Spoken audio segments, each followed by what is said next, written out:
eu abençoar este casal, este casamento, com a bênção sacerdotal para a tua glória, Deus. Em o nome de Jesus, eu os declaro marido e mulher. E, meu Deus, se cumpre hoje a tua palavra que diz que o cordão de 3 dobras não se quebra facilmente. Esta aliança que um fez para o outro, o Senhor se faz presente.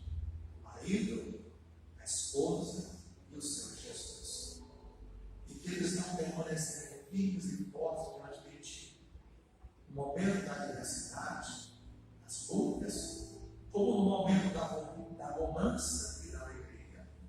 Deus abençoa, Deus, para a tua glória, e declaro que sejam felizes para sempre, em nome de Jesus, e todos digam amém.